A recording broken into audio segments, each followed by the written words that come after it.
दोस्तों, क्या आप लोगों ने कभी बचपन में तारे को गिनने की कोशिश की है? हम सभी ने बचपन में कभी ना कभी तो जरूर ये हिमाकत तो की ही है, लेकिन क्या सारे तारे को गिनने में सफल हुए हैं? दोस्तों, इस वीडियो में हम लोग जिस गैलेक्सी में रहते हैं उसकी रहस्यमय उत्पत्ति के बारे में, साथ ही उसके साथ जुड़े हुए रहस्यमय घटना और अंत में इसका क्या हो सकता है, इन सारे सवालों के जवाब इस वीडियो में विस्तार से जानेंगे। तो वीडियो के अंत तक जरूर बने रहिएगा और चैनल को सब्सक्राइब, लाइक और शेयर कर दीजिएगा मेरे आने वाले वीडियो की नोटिफिकेशन के लिए। तो चलिए उस रहस्यमय यात्रा पे चलते हैं। अगर मैं आपसे पूछूं कि हमारा सूर्यमंडल किस किस चीजों से मिलकर बना हुआ है, तो आपका जवाब क्या होगा?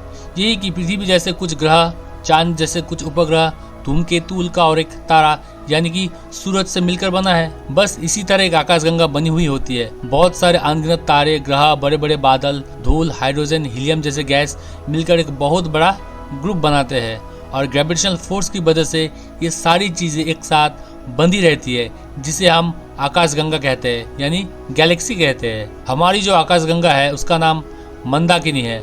अब आप कहेंगे तो मिल्की वे क्या है? हमारी आकाशगंगा जो कि मंदाकिनी है उसका अंग्रेजी नाम है मिल्की वे। आप सोच रहे होंगे कि मिल्की वे नाम क्यों पड़ा, तो चलो इसके बारे में भी जान लेते हैं। जब हम आसमान में देखते हैं तो हमें एक दूधिया रंग का एक पट्टा दिखाई देता है, बस इसको देखकर नाम पड़ गया मिल्की वे। यहाँ पर मिल्की वे नाम में आप दूध शब्द को देख सकते हो। उसी तरह हमारे ग्रंथों में आकाशगंगा को क्षीर सागर कहा गया है, जहाँ पर क्षीर का मतलब दूध होता है।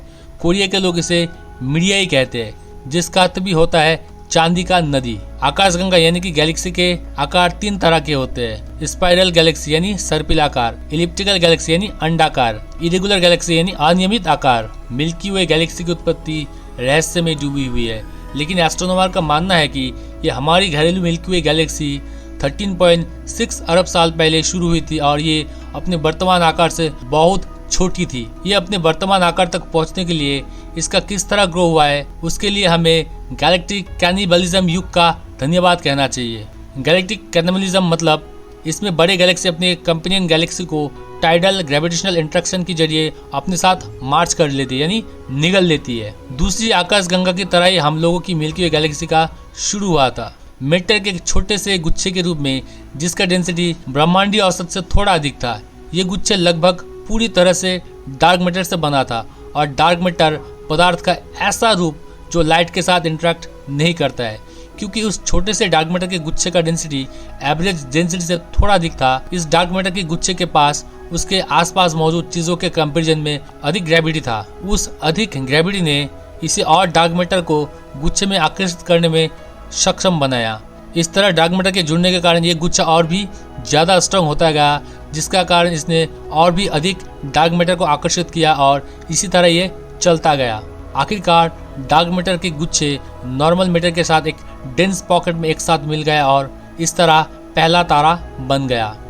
डार्क मैटर के शुरुआती गुच्छे उनके स्टार्स के कलेक्शन के साथ मार्च होके लगभग 12 बिलियन साल पहले प्रोटो मिल्की वे का निर्माण किया। इस मर्जर के बाद हम लोगों की मिल्की वे गैलेक्सी ब्रह्मांड में एक डिस्टिंक्ट एंटिटी के रूप में उभरी। इसके विशाल ग्रेविटी ने अधिक से अधिक डार्क मैटर को और गैस को खींचा, जिससे ये तेजी से बढ़ने लगा।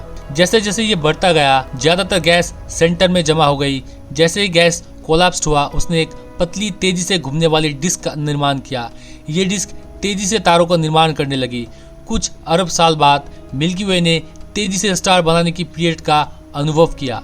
एस्ट्रोनॉमर का मानना है कि ये गुच्छे छोटी आकाशगंगाओं के बचे हुए हिस्से हैं, जो अरबों साल पहले मिल्की वे गैलेक्सी में गिरे थे। earthsky.org के अनुसार हमारी आकाशगंगा के मजबूत ग्रेविटी ने उन छोटी आकाशगंगाओं को निगल लिया और उनके कुछ अवशेष पीछे रह गए। हमारी आकाशगंगा मिल्की वे यानी कि हमारी पृथ्वी जिस आकाशगंगा में है उसका आकार स्पाइरल है। आप लोग इस फोटो को देखिए, आपको क्या लगता है हमारी गैलेक्सी सपाट है? नहीं, बिल्कुल नहीं। हमारी गैलेक्सी का आकार एक सिक्के की तरह गोल है, लेकिन बीच में से थोड़ा सा उठा हुआ है। हमारी गैलेक्सी की लंबाई लगभग 1,20,000 लाइट ईयर्स है और बीच की ऊंची भाग की चौड़ाई लगभग 1000 से लेके 2000 लाइट ईयर्स जितनी है। मतलब कि प्रकाश को भी आकाशगंगा के एक तरफ से दूसरी तरफ जाने में 1,20,000 ईयर्स लगते हैं। हमारी आकाशगंगा की 4 भुजाएं हैं। सीधी भाषा में कहे तो उसके 4 विशाल हाथ भी है। साइंटिस्ट उसे ओरियो आर्म कहते हैं, जिसमें 2 बड़ी है और 2 छोटी।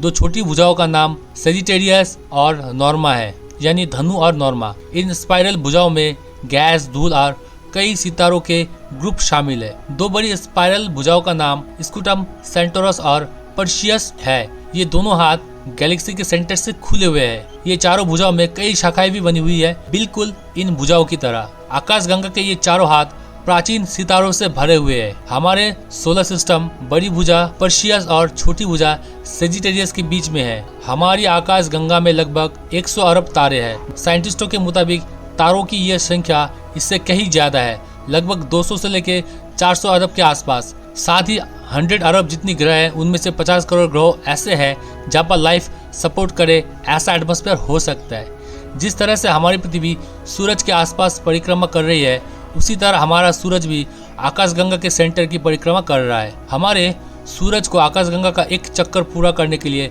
22 से 25 करोड़ साल का समय लगता है। आपको जानकर हैरानी होगी, लेकिन जब से धरती पर इंसानों की उत्पत्ति हुई है, तब से लेकर अब तक हमारा सूरज आकाशगंगा का सिर्फ 1250वें जितने भाग को ही पूरा कर पाया है। हमारी आकाशगंगा की आयु 13.6 अरब साल जितनी है। यदि इस प्रकार से देखा जाए तो हमारी गैलेक्सी को बनने में ज्यादा समय नहीं लगा है, क्योंकि लगभग 13.7 अरब साल पहले ही एक धमाके से ब्रह्मांड की उत्पत्ति हुई थी। अब थोड़ी बात कर लेते हैं आकाशगंगा की सेंटर के बारे में। हमारी आकाशगंगा की इस सेंटर को गैलेक्टिक सेंटर नाम दिया गया है। हमारा सोलर सिस्टम आकाशगंगा के सेंटर से लगभग 27,000 लाइट ईयर्स दूर है। सारी गैलेक्सी के सेंटर में एक मैसिव ब्लैक होल होता है।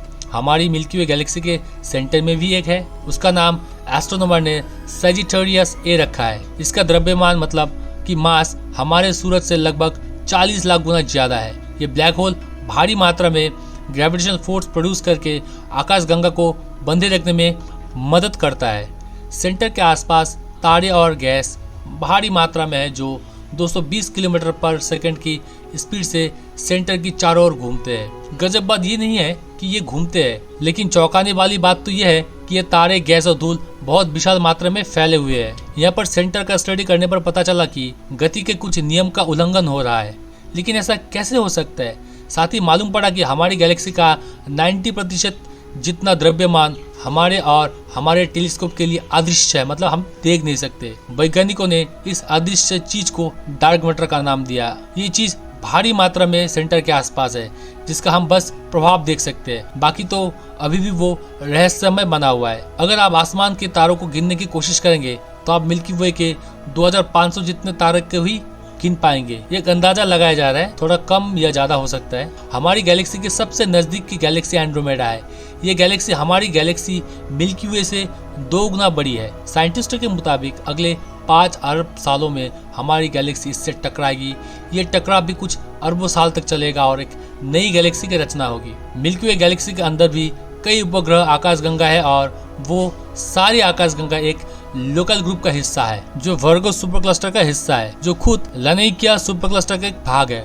मतलब आप सोच सकते हो कि कितनी बड़ी है ये हमारी आकाशगंगा। साइलेजर, फिर कहे डॉग स्टार, आसमान में दिखाई देने वाले सबसे चमकीला तारा है। वो हमारी पृथ्वी से 9 लाइट ईयर्स दूरी पे है। साइंटिस्टों ने अनुमान लगाया है कि हमारी आकाशगंगा में लगभग 36 एडवांस सिविलाइजेशन हो सकती है। इसका मतलब ऐसी एलियन लाइफ जो हमसे कहीं ज्यादा आगे हो। और ये नेबुला हमारी आकाशगंगा का सबसे चमकीला और ठंडे तारों का ग्रुप है। हमारे सूरज का सबसे नजदीकी तारा प्रॉक्सिमा सेंचुरी है। पहले लगभग 19वीं सदी तक एस्ट्रोनॉमर को यही लगता था कि मिल्की वे में ही सारे तारे हैं और हमारे ब्रह्मांड बस इस आकाशगंगा जितनी ही है। लेकिन साल 1920 में एडविन हबल ने एक तस्वीर खींची, जिससे पता चला कि हमारी गैलेक्सी तो ब्रह्मांड के अरबों गैलेक्सी में से एक है। इस तरह की तो और भी अनगिनत गैलेक्सी हमारे ब्रह्मांड में मौजूद है। आपने शुरू में ही तो डार्क मैटर का नाम सुना होगा, लेकिन क्या आपको पता है कि वो क्या है? डार्क मैटर एक ऐसी चीज है जो ना हमें दिखाई देती है और नहीं हम उसके साथ कोई प्रयोग कर सकते।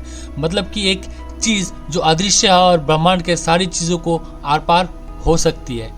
सच तो यह है कि हम जिसे अपनी आकाशगंगा कह रहे हैं उसका सिर्फ 10% भाग ही हम देख सकते हैं, क्योंकि बाकी का 90% डार्क मैटर से बना हुआ है। सोचिए, हमने अभी आकाशगंगा के बारे में जो जाना वो तो सिर्फ इसका 10% ही है, तो असली आकाशगंगा कितनी बड़ी होगी? ऐसे तो कई ब्रह्मांड के रहस्य है जो हम नहीं जानते, जैसे कि ब्रह्मांड की डार्क एनर्जी और वाइट होल। सिर्फ इसके विचार से हम कांप उठते हैं और सोचते हैं कि क्या सच में ऐसा भी कुछ हमारे ब्रह्मांड में है।